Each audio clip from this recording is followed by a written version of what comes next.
پھل کھا رہے تھے اور ایک روایت میں آتا ہے کہ خربوزے کھا رہے تھے، تو کہتے ہیں کہ وہ پھل خود کھا رہے تھے اور اس کے چھلکے جو ہے نا وہ میرے اوپر پھینکے جا رہے تھے۔ داتا صاحب فرماتے ہیں کہ میں یہ سمجھتا ہوں کہ وہ جو میں نے اس وقت عجز اختیار کیا اور جو میں نے اس وقت ٹالرنس کا ایک مظاہرہ کیا، کنٹرول. برداشت کا، اور اپنے ہاں. ضبط نفس جسے کہتے ہیں، حضور سیدی فیض عالم کو سید حجویر کہنے سے بھی ایک دل میں راحت آتی ہے، لیکن سید لاہور کہنے آئے سے جو ہائے مجھے آئے ہائے. ایک مجھے سرشاری میسر آتی ہے وہ واہ. کسی اور ایک لقب سے نہیں اونرشپ کا آتی۔ جو احساس. 68 برس میں سے ایگزیکٹ 34 برس سے زائد وقت جو ہے نا وہ آپ کا صرف لاہور میں صرف گزرا۔ لاہور میں.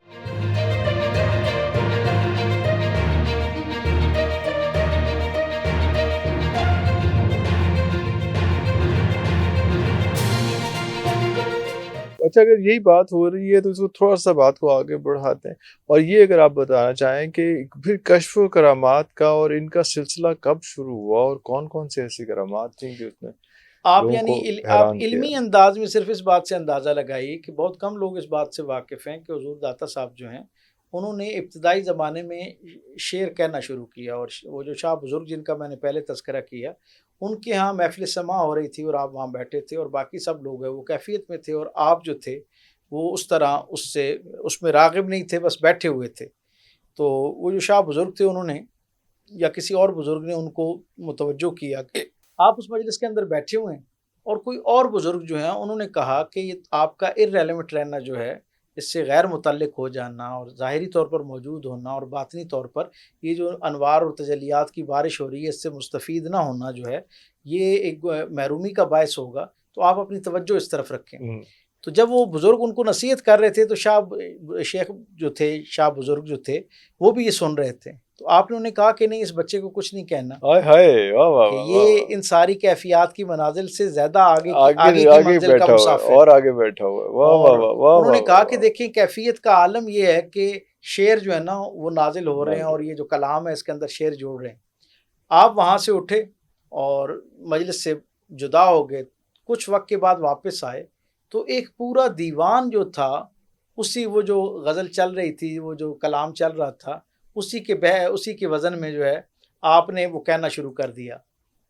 ارے اللہ کلام کہنا اکبر. شروع کر دی، اللہ اور اکبر. بہت دیر تک آپ اسی میں جو ہے وہ کلام اسی مضمون کو واہ واہ نبھاتے رہے واہ. اور اس پر کلام کرتے رہے، اور جب وہ جو کلام آپ نے لکھ رکھا تھا وہ جب آپ نے سنایا سب کو تو اشش کر اٹھے لوگ، جو ہے واہ وہ واہ دم بخود واہ ہو گئے، واہ. اور جب آپ جانے لگے تو کیونکہ سردی کا موسم تھا تو وہاں ایک طرف الاؤ روشن تھا، تو آپ جب جانے لگے تو مسکراتے ہوئے آپ اپنا وہ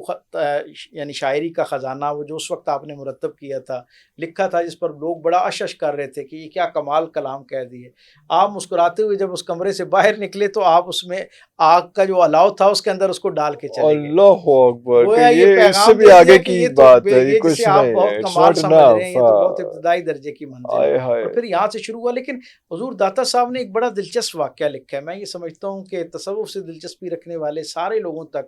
جو ہے نا اس واقعے کا حال جو ہے وہ لازمی پہنچنا چاہیے۔ آپ فرماتے ہیں، آپ خود بتاتے ہیں، آپ کے ایک شاگرد نے آپ سے پوچھا کہ یہ جو آپ پہ یہ روحانی دنیا کھلی اس کا آغاز کیسے ہوا، تو آپ فرماتے ہیں کہ میرے اندر بھی صاحبان حال کو دیکھ کے یہ خواہش پیدا ہوئی کہ اللہ میرے ساتھ بھی اس طرح واہ ایک واہ خاص واہ محبت والا اور واہ والہانہ واہ واہ. وہ ایک تعلق جو ہے نا وہ قائم ہونا شروع ہو جائے۔ کہتے ہیں میں نے بہت سے مجاہدے کیے، بہت ساری مشقت کی، اوراد و وظائف کی، سارا کچھ کیا جو ایک ظاہری طور پر مجھے ان کے معمولات نظر آتے تھے، حتیٰ کہ میں نے ان جیسا لباس بھی پہننا شروع کر دیا جیسا واہ وہ واہ. لباس پہنتے تھے، ویسا اولیاء بنا لیا، کھانا پینا، اٹھنا بیٹھنا، سونا جاگنا سب ان کی طرح کر دیا کہ مجھے بھی یہ کیفیات میسر آ جائیں۔ میسر آ جائیں. کہتے ہیں نہیں آ رہی تھی، اور پھر اچانک کہتے ہیں اللہ نے میرا جو ہے نا دل کا دروازہ اس کو کھولنا تھا۔ آپ فرماتے ہیں کہ میں ایک بستی سے گزر رہا تھا اور وہاں کچھ اللہ والے جو ہیں درویش جو تھے وہ اکٹھے موجود تھے۔ آپ فرماتے ہیں کہ میں وہاں گیا تو وہ بالا خانے میں تھے اور میں نیچے، مجھے مسافر خانے میں جگہ ملی، تو وہ کہتے ہیں کہ وہ پھل کھا رہے تھے، اور ایک روایت میں آتا ہے کہ خربوزے کھا رہے تھے، تو کہتے ہیں کہ وہ پھل خود کھا رہے تھے اور اس کے چھلکے جو ہے نا وہ میرے اوپر پھینکے جا رہے تھے، وہ یعنی نیچے پھینک رہے تھے اور نیچے میں بیٹھا ہوا بیٹھے تھا۔ تھے. جب دو چار چھلکے مجھے لگے نا تو ان کا ایک دلچسپی کا موضوع بن گیا، اور انہوں نے پھر اور نشانہ لے کے مجھے مارنا شروع کیا، اور جب وہ مجھے آ کے لگتا اور میں اس سے بچنے کی کوشش کرتا، اپنے نفیس لباس کو بچانے کی کوشش کرتا، تو وہ جو ہے نا اس سے حظ لیتے، یعنی مزہ لیتے اور خوش ہوتے اور پھر اور مارتے۔ کہتے ہیں مجھے شروع میں بہت غصہ آنا شروع ہوا کہ یہ کیسے کرتے ہیں، اور پھر میں نے اپنے غصے پہ قابو پایا، کہ میرے مرشد نے مجھے یہ بات بتائی تھی کہ اس وقت تک خود کو راہ تصوف کا راہی مت تصور کرنا جب تک تو اپنے غصے کو ختم نہ کر لے. جب تک تیرے اندر غصہ موجود ہے تو تصوف کا راہی نہیں ہو سکتا, اس راستے کا مسافر نہیں ہو سکتا. تو کہتے ہیں میں نے اپنے اوپر جو ہے نا وہ جذب کیا, کہتے ہیں میں نے وہ جذب کیا, کچھ دیر کے بعد ان کی یہ دلچسپی یہ سرگرمی ختم ہو گئی, وہ بھی سو گئے, اور کہتے ہیں میں بھی سو گیا. اور میں کیا دیکھتا ہوں کہ اس رات خواب میں مجھے جو ہے نا وہ ایک روحانی سفر جو ہے اس کا میرا آغاز ہوا, اور اس کے بعد پھر یہ جو روحانی دنیا ہے اور اللہ کی جو راز اور نیاز کی خوبصورت دنیا ہے یہ مجھ پر کھلنا شروع ہوئی. تو میں یہ حضور داتا صاحب فرماتے ہیں کہ میں یہ سمجھتا ہوں کہ وہ جو میں نے اس وقت عجز اختیار کیا اور جو میں نے اس وقت ٹالرنس کا ایک مظاہرہ کیا, برداشت کا, اور اپنے ضبط نفس جسے کہتے ہیں وہ گویا میرا ایک آخری امتحان تھا, جس کے بعد طے کیا گیا کہ ہاں اب اس کا پیندہ اور اس کا پیمانہ جو ہے, اس کا برتن اتنا خالص ہو گیا ہے اور اتنا مضبوط ہو گیا ہے, پختہ ہو گیا ہے کہ اب اس کے اندر اللہ کی جو معرفت کا نور ہے وہ داخل کیا جا سکتا ہے. اللہ اکبر. ہم لوگ کیسے فیض پا سکتے ہیں؟ جیسے میں نے آپ سے عرض کیا نا, حضور داتا صاحب ایک ایسی عظیم الشان شخصیت ہیں جن کے ہاں ظاہری طور پر دنیا سے ایک عدم رغبت بھی نظر آتی ہے, لیکن اس کے ساتھ ہی ہم یہ دیکھتے ہیں کہ جب آپ لاہور تشریف لاتے ہیں تو وہ جو رائے راجو والا ایک واقعہ ہے وہ ہم سب نے سن رکھا ہے کہ جیسے آپ وہاں شہر کے اندر تشریف لائے تو اسے پتہ چلا کہ آپ نے دیکھا وہ یعنی یہاں بادشاہ تھا اور اسے مرکز سے جو ہے وہ تائید, دہلی سے تائید بھی حاصل تھی, لیکن اس کا معمول یہ تھا کہ وہ شعبدہ کاری اور جادوگروں ان کے بڑے انفلوئنس میں آ چکا تھا, اور اس نے یعنی ایک معاملہ یوں کر لیا کہ لوگوں کے اوپر نا اپنے جادو کے زور پر ایک تاثر پیدا کر دیا کہ اگر آپ میری فرما برداری نہیں کریں گے اور مجھے ٹیکس نہیں ادا کریں گے تو جو ہے وہ جادو کے ذریعے سے وہ آپ کو نقصان پہنچا سکتا ہے. اب ہوتا یہ تھا کہ لوگ جو ہیں وہ اپنے, کیونکہ اس علاقے میں اس زمانے میں یعنی دودھ دینے والے جانور موجود تھے, تو جو گجروں کا علاقہ تھا ان لوگوں نے مجبوراً اب